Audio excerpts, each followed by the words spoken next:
Hey everyone, it's Alexis. I hope you are all doing well. If you can't believe it, we are actually heading towards Christmas, which just blows my mind that we're already in September, let alone that Christmas is just a few months away. But I was really inspired with Tim Holtz's new collection with his winter and Christmas releases. I saw a few items in there that got me thinking how I'd love to turn those dies and folders into some really cool gift tags for the upcoming holiday season. So that's what I'm going to do today. I'm going to quickly grab one real quick. I'm going to be showing you how I made these really fun, festive holiday gift tags, and realistically you can kind of change out the color palette on these and make them work year round. I went with a very traditional color scheme right here, but I've got another one I'm going to show you a little bit that is a little less traditional and a little bit more kind of fun colorways. So I am going to switch to an overhead camera and we're going to get right into it. I'm going to talk through all of the stuff I'm going to use, and then I'm going to take you step by step through how to make one of those tags.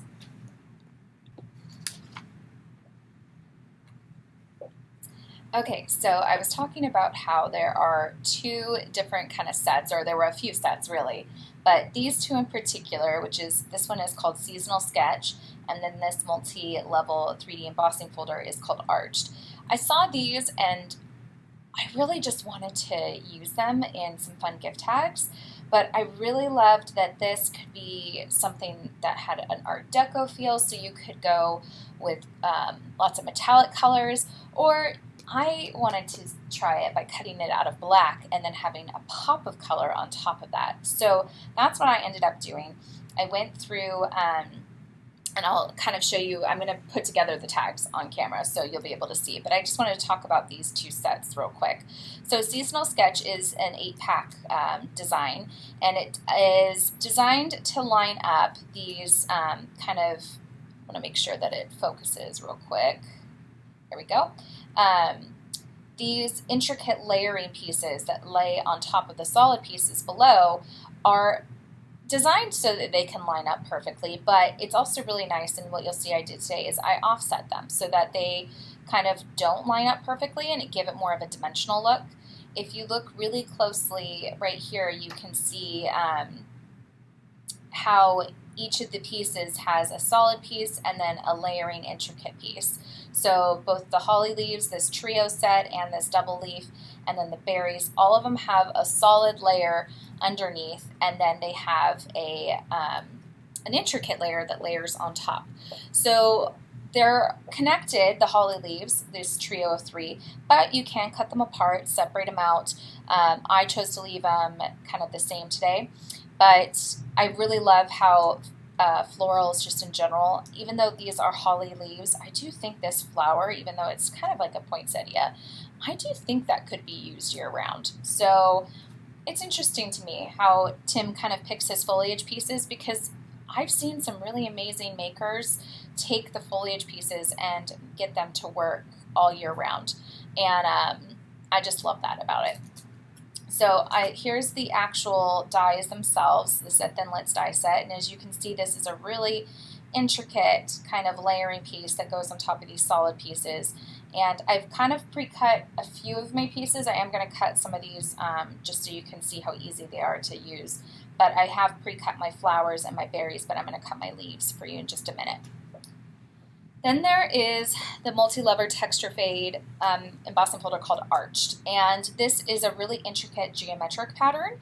And what is the difference, and I actually was really not unsure myself until a little while ago what the difference between like 3D embossing and multi-level embossing was, and Tim explained it a really great way.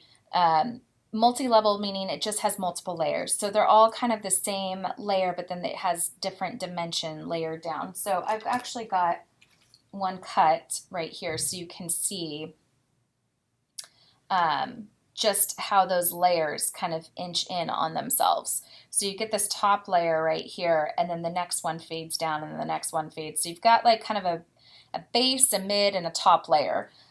Whereas with 3D embossing, you have more of like a contoured look to it. So you get more rounded edges, you get differing heights. So it's really kind of very realistic. But I love that this one has an Art Deco kind of Gatsby vibe. I think it would look really beautiful on different metallics. And you'll see I pulled in metallic because I wanted to pull that into the make, because I think this would look beautiful on out of any of our opulent cardstock or texture rolls. But like I said, I did it in black and then I went over it with our new luster waxes. So I'm going to get into the make now, and we'll kind of keep talking as we go through. I'm going to pull in my Big Shot machine real quick, and I'm going to cut a few of the foliage elements. So I am using our Festive cardstock. You can use whatever you have handy. I am going to be cutting, I think I want to cut these leaves out of the darker green. And I'm going to cut my layering leaves out of this lighter green. Now, these are intricate and they should cut fairly easily, but if you find you're having difficulty cutting intricate ones, I will recommend the Chrome Precision Base Plate.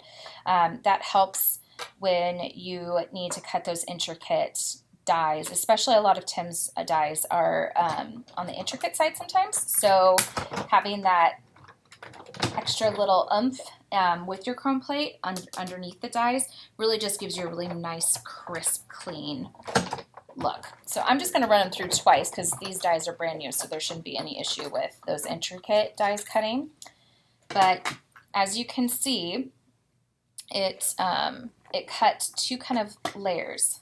So, or not two layers, but two pieces. So you get the negative and then you get the positive that falls out. So you get this really beautiful kind of delicate sketch shape, or like it's a sketch layer outline. Like to me, it's an outline shape. So you get that, but if you keep all the fallout pieces, you could potentially layer back in if you are someone who enjoys doing that to yourself. I really love detailed projects. You could layer back in the fallout pieces in a different color if you wanted to do something like that. So you get your outline piece from both the 2-leaf and the 3-leaf. I'm using my die pick just to get those pieces to start to come out. They cut beautifully, but they like to stick in there sometimes. So I've got all my pieces, and I've already cut 2 of the flowers. So I've cut 2 of the sketch outline and 2 of the solid outline. And the reason I cut 2 of each is because I'm going to sculpt them and layer them up. That's one of my favorite things to do with florals is sculpting. And Tim does have some sculpting tools. Unfortunately, I'm out of stock of them here, so I can't get them. So I'm just going to be using my regular paper sculpting kit today. But there is some really great sculpting tools that Tim offers on our website. So I'm going to move this out of the way, and I'll bring in all of my cut pieces. Okay, so I'm going to be using my foam molding mat right there. And I've got a stylus tool, and I've got my florals. So like I said, I cut 2 of the solid and 2 of the intricate, and I've also cut and adhered together already out of our rose gold opulent cardstock, the berries. So I've just done one of those. And obviously the berries are meant for the holly, but I am using them as a way to create like a flower center. I wanted something a little different. So what I'm going to do first, and I'm actually going to zoom this in a little bit so you get a better look. I'm going to sculpt these so that I have a little bit more of a dimensional floral. So what I like to do is I like to cut with my texture side facing up, and then I'm going to flip it over. So you're going to have the smooth side facing you. And what I do is I usually just sculpt the back side first, and there is a reason for this. So when I'm doing this, I'm just going over each petal, and I'm just pushing and moving in a circular direction, and then I will flip it, and then I will just sculpt in the center. And the reason for that is very apparent. because look where this went from to this. So it's a very dimensional floral now. So the reason I sculpt from the back and the front is so that I really get that unique kind of, like, I want to be able to lay them in on each other, each layer. And then you get a really full bloom when you do that.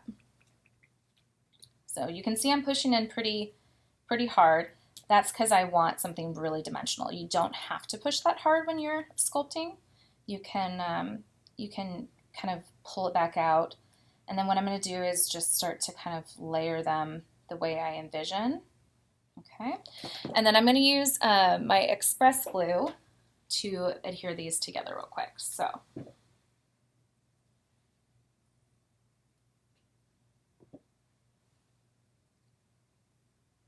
and I really like using liquid adhesive when I'm working with flowers, just because I want to be able to move things around. Whereas if you use hot glue, it adheres so quickly that you don't have time to maneuver or shape things differently. So I'll layer my layers up, and I'll sculpt as I go. That way each layer has time to attach and adhere to the one below. So now I'm just going through on the sketch portion or the intricate portion of this, and I'm doing the exact same thing and sculpting from the back and then sculpting from the front. And I'm just adding a very light layer of glue to the back side. You don't need a lot, just enough to kind of hold it into place.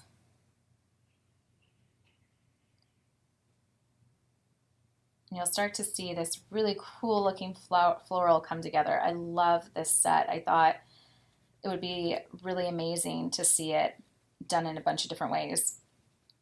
Different color schemes. I thought it would be really cool to see like tonal things with metallics, especially with our opulent cardstock. It's like doing a solid layer and then cutting the top layer out of glitter, or vice versa. There's really so much room to play around with this set. Okay, and then I'm just going to glue this one in. And I'm just making sure that they're offset in different ways so I get a really full flower. Now I've taken some of our foam tape and I have cut it to fit behind the berries. And I'm going to make my berries three-dimensional because I really went in pretty deep into the center when I was sculpting. So now I want to make sure that this will pop in there easily. So I've just taken some of our foam tape and put it on the back side of the berries, so the berries will have a dimensional look to them when you place them in the center of the flower. How pretty is that? I love how dimensional that is. So I wanted to show you a little trick that I did with the leaves.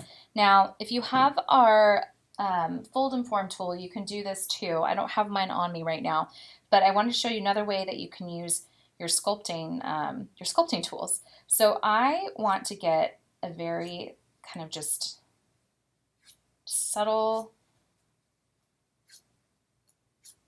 I don't know what you call this, just a subtle look to the leaves, kind of mold them. So I'm just taking my fingers and running it around the center of my sculpting tool. If you have the fold and form tool, in between the two prongs, you can do this as well. And I'm going to do that with all 4 of my holly leaf pieces. These ones you have to be a little bit more gentle because they are a little bit more delicate, but you can see I'm still getting that form.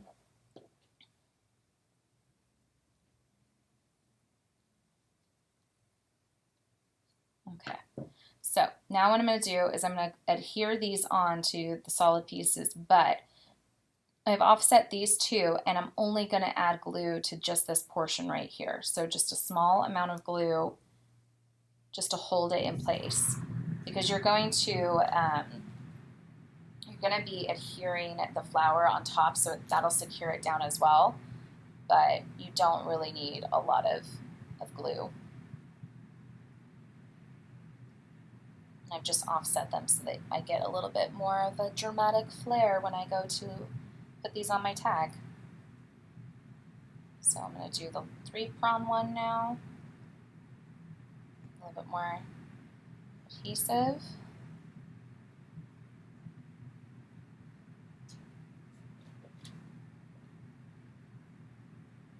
Okay.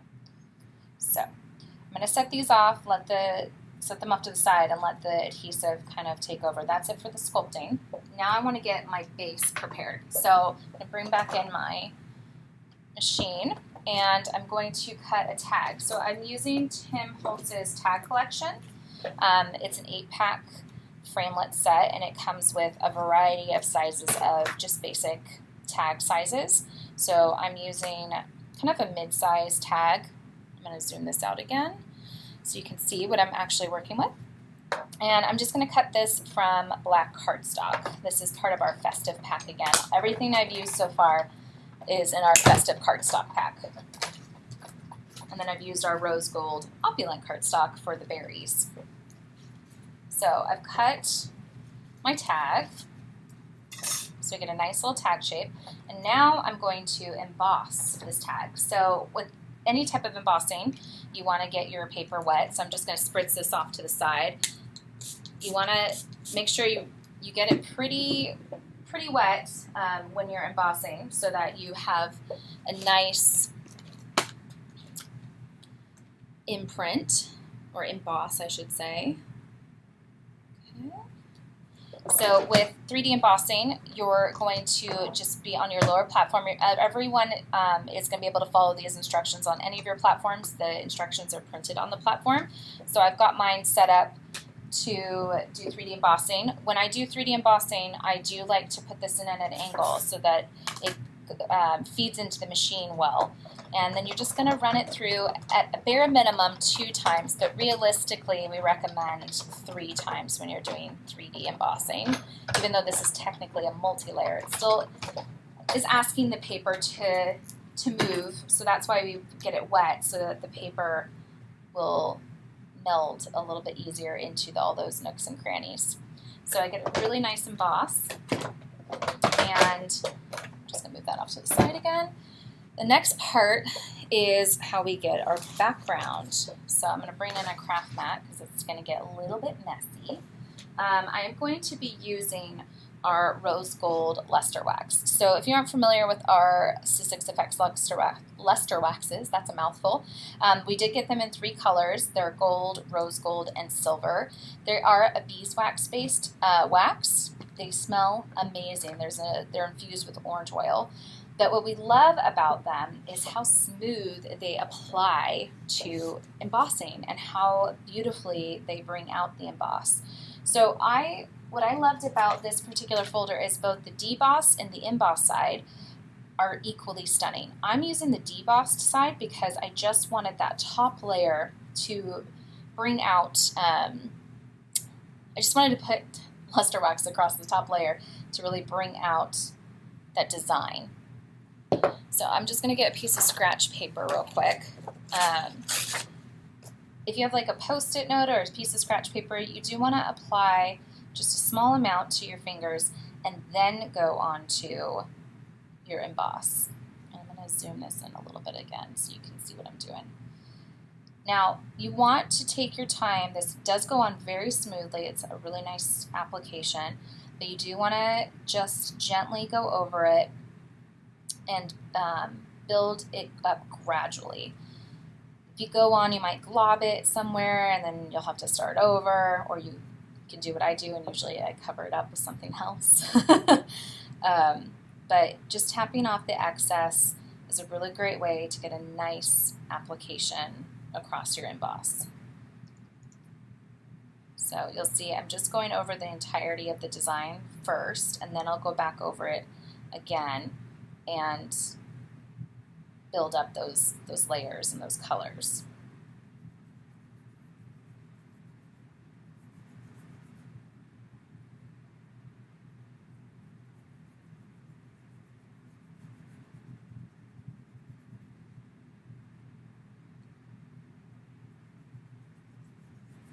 And I love how this took this, the black is such a beautiful way, especially when you put like rose gold or gold on top of it. It gives it almost like a rustic, antique effect. And around the holidays, I do love seeing stuff that looks vintage, and so that's where my inspiration with this came. I wanted something that looked a little vintage. So I think I'm pretty happy with that layer, and the more you do it, the more the rose gold will show, obviously, but look at how that just brought out that design. So stunning. Now, if you are using the wax, you want to probably have an alcohol wipe, or some kind of hand sanitizer nearby, because it wipes off very easily if you have one of those. So I've done that, but when I was working on this, I also wanted my flowers and everything to kind of fit on my tag, and I thought that they just looked really stark. Once I started layering it on, I was like, these look really kind of just, they don't look like they fit. So what I did is I actually added luster wax and some glitter onto these, just to create a true Christmas holiday vibe. So I went, after I finished putting everything together, I like to go back over and add in and decide where I want that to go. So I just took my finger and gently went across portions of these holly leaves and the flowers, and just pulled in that rustic look, very vintage.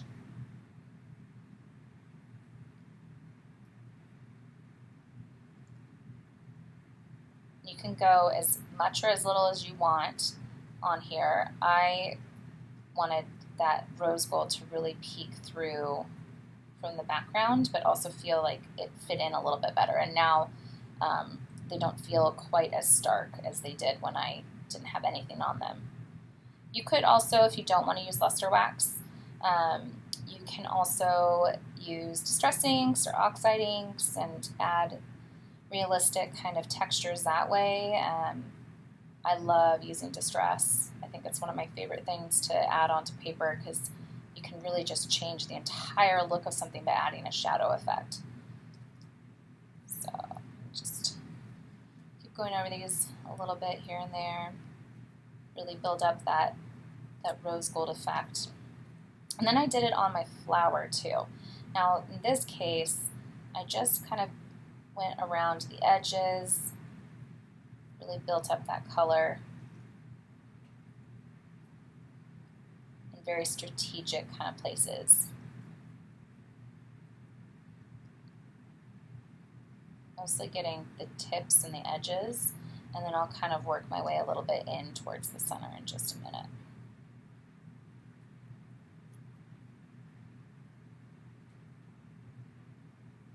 So you can see how it's picking up that gold, the rose gold in this case, and in person it just really has such a pretty kind of sheen to it.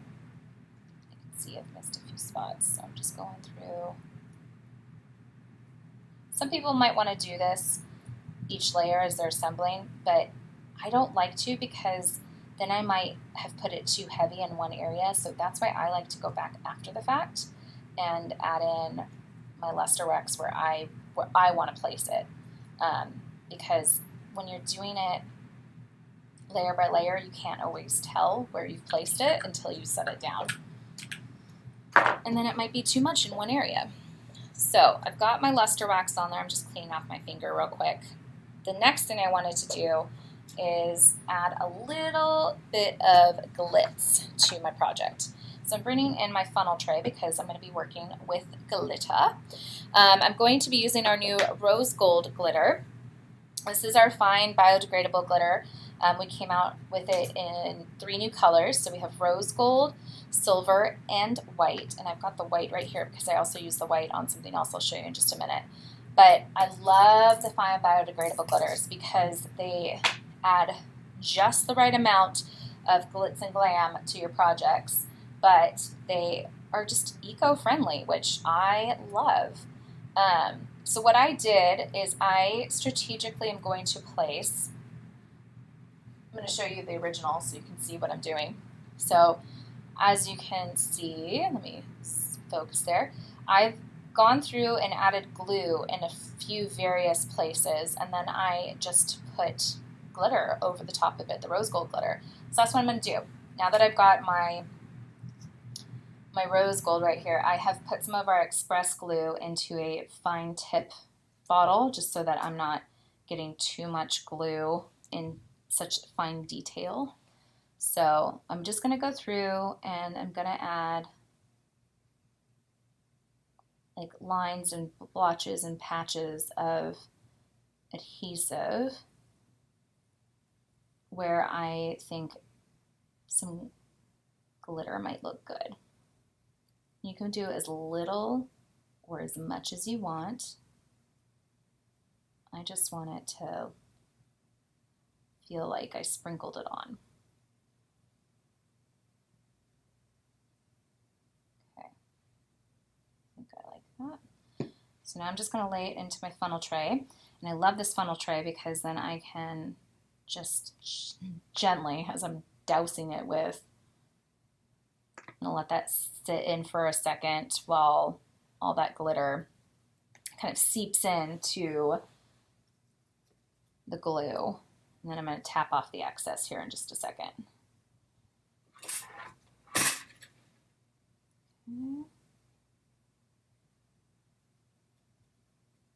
Using my dye pick.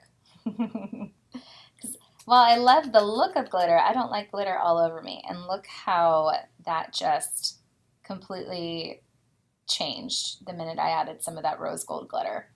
So you definitely can add a lot of really fun technique to small areas on dies with just a little bit of mixed media and some fun making essentials. I'm going to dump this back in. This is why I love our funnel tray. Keeps everything mess free. There we go. Of course, I missed the pot a little bit because I wasn't paying attention, so it's not completely mess free. Okay, so now I'm gonna glue everything down onto my tag. I am just gonna layer these where I want them to go. I have already pre-printed. If you have small stamps, you can use small stamps, but I pre-printed and then just put some foam tape on the back of something that says Happy Holidays in a script font that I liked, and I'm going to add that onto the tag. What's great about gift tags like this is I could just spend one day doing all the backgrounds, another day cutting all my leaves, another day cutting all my flowers. This is something that Tim was bringing up in his live when he introduced the collection, and I thought it was such a great way of breaking down how you can approach mass production stuff around the holidays, whether it's cards or tags, whatever it might be, that there's just tackle it a little bit at a time. I had a 5th grade teacher who once told me, yard by yard, this project is hard, inch by inch, it's a cinch. And that has lived with me my entire life. And it's something my mom still quotes to me all the time because it's true, especially when you're doing kind of big scale projects. You're like, oh my gosh, I've got to do 100 of these and I just don't know how I'm going to get it all done. But the reality is if you break it down piece by piece, so if you just emboss all your tags one day or you emboss all your card fronts one day, and then the next day you cut all of your holly leaves. So if you just broke it down little by little, it wouldn't feel like it's going to take you as long. You'll feel more accomplished as you're tackling it little by little. So I've got a little bit more foam tape. I'm going to make my my flower dimensional. So I've cut some foam tape to fit behind. These are our foam sheets if you aren't familiar with them. We have them in white and black. I cut this one a little too big, so I'm just going to trim it down. Use my Sizzix scissors because they are titanium coated, which means that they don't stick to the adhesive, which I love about that. Okay, there we go. So now I'm going to add those on. And Also, if you like have family that can help you, assembly line. Just assembly line those tags and all of the different things.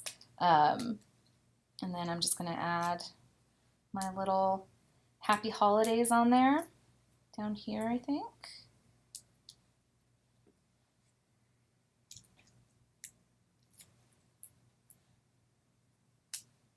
Go. And then I also took some seam binding ribbon that I have, and I got it wet last night and crumpled it up so that it had a little bit of a tattered effect to it. And then I'm just going to pull that through and tie it in a knot. And I made mine a little bit long so that I could tie them onto any gift that I wanted or bag. So that is how you can make different gift tags. I have a couple other samples I want to show you real quick. So let me move this out of the way. So I've got this one, and the one I showed you initially, it's the exact same colors and techniques, but I reversed the colorways. So I did the leaves, I changed the leaf backgrounds and changed them out.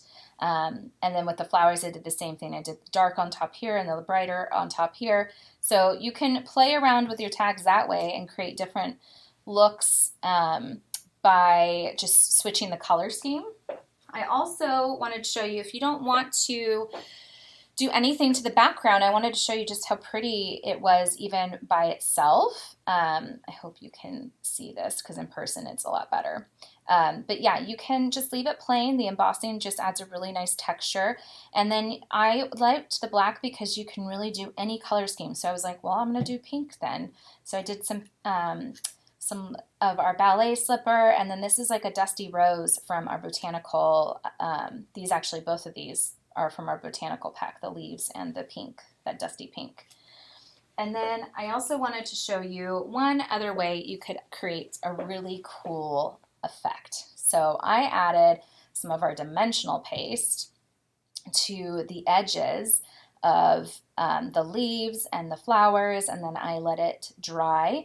So I took a palette knife and just stippled where I wanted strategically, after I'd assembled everything, where I wanted snow to look like. And then before it started to dry, I put some of our white glitter on top of it, just so that there would be a lovely, I don't know if you can tell on the camera, but there is a glitter on top of the dimensional paste. So it has a nice snow effect, but it also glistens because it's got glitter on it. And then I used our silver luster wax on the back of this folder. And so you really can take these tags and you can do any which way, any color scheme that you want. You could even do them out of red and then have white flowers on top, and then do silver metallics and add some silver glitter or silver luster wax. There's really, the sky's the limit, but I just want to say, like, these are really easy to mass produce. You just have to kind of approach it little by little. Okay, so I hope you enjoyed kind of following me along on how I created those gift tags. And like I said, you could take this kind of concept and use any of like the brushed oak flowers or any of Tim's florals for that matter, and turn them into year-round gift tags for birthdays and thank yous and whatever you might be using them for, just by changing out the color scheme. So I went a little bit more vintage with mine, just because I love that rustic antique effect around the holidays. But you can absolutely do these in bright tones and make them really bright and cheery. You could do aquas and pinks together. The sky is the limit with that.